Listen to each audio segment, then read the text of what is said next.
আগে থেকেই যেই জিনিসটা প্ল্যান করে রাখবো, সময় আসলে সেই জিনিসটাই আর হয় না।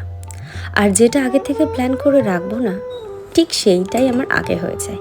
প্রতিদিনের মতন আজকের দিনটাও সেম একইভাবে শুরু হয়েছে। যথারীতি বোনও এসছে আমার কাছে, সেই জন্য দুজনা গল্প আড্ডা করতে করতে, যেহেতু রাত্রে ঘুমাতে অনেকটা দেরি হয়, ওই জন্য সকালবেলা উঠতে আরও বেশি দেরি হয়ে যাচ্ছে। আর এইদিকে সকালবেলা যেহেতু আমি ঘুম থেকে ওঠার অনেক আগেই শাশুড়ি মা চা টা করে আমার জন্য রেখে দেয়, তো আজ একটু চা করেই রেখে দিয়েছিল, লিকার চা। আমি ভাবলাম একটু দুধ দিয়ে একটু দুধ চা করে নিই। আর এদিকে বোন এসছে, ওর জন্য ভাবলাম যে ওকে একটু খাবার টাবার একটু সাজিয়ে দিই। সকালে অবশ্য মায়ের কাছ থেকে হালকা খাবার খেয়ে এসছে। তো গতকাল নিয়ে এসেছিলো মামা একটু মিষ্টি আর একটু ডিম সিদ্ধ দিলাম আর একটু লেবু।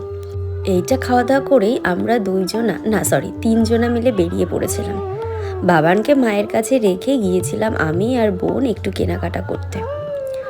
বাবানের জন্য তেমন যেহেতু কিছুই আমার কেনা হয় না, তো ভাবলাম না, আজ একটু যাই, ওনার জন্য একটু কেনাকাটা করে নিয়ে আসি। তো ওনার জন্য নিয়ে এসেছি আমি একটা ছোট্ট পুচকি একটা ব্যাগ। এইটা পেয়ে তো উনি বেজায় খুশি। আর ওই ব্যাগটা নিয়েই রাস্তার থেকে বাড়িতে হেঁটে হেঁটে যাবে। মামাকে দেখে যেহেতু স্কুলে যেতে, সেই হিসাবে ওনারও একটু স্কুলে যাওয়ার ইচ্ছা হয়েছে। তো ওই জন্য একটা ব্যাগ এনে দিয়েছি। ওই নেশা 2 দিনেরই মাত্র। আর উনি কিছু চাইলে আমি যদি না দিই, তাহলে তো আমার মায়ের মুখে একটা কমন কথা আছেই, ওর বাবা সমস্ত টাকা পয়সা তোর হাতে দেবে, অথচ তুই কিনা তার ছেলেকে কিচ্ছু কিনে দিবি না। বাপরে বাপ, ওই কথার থেকে বাঁচি, তার থেকে আগে ওনার জন্য কিছু এনেই দিই।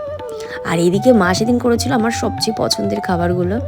করেছিল একটু আলু ভর্তা, আর ওইদিকে করেছিল লাউয়ের খোসা বাটা। লাউয়ের খোসা বাটাটা অবশ্য আমি এই প্রথমবার খেলাম, আর আলু ভর্তাটা মাকে আমিই করতে বলেছিলাম। গরম ভাতে এই 2 রকম পদ দিয়ে খাওয়ারটা মানে একদম জমে গিয়েছিল।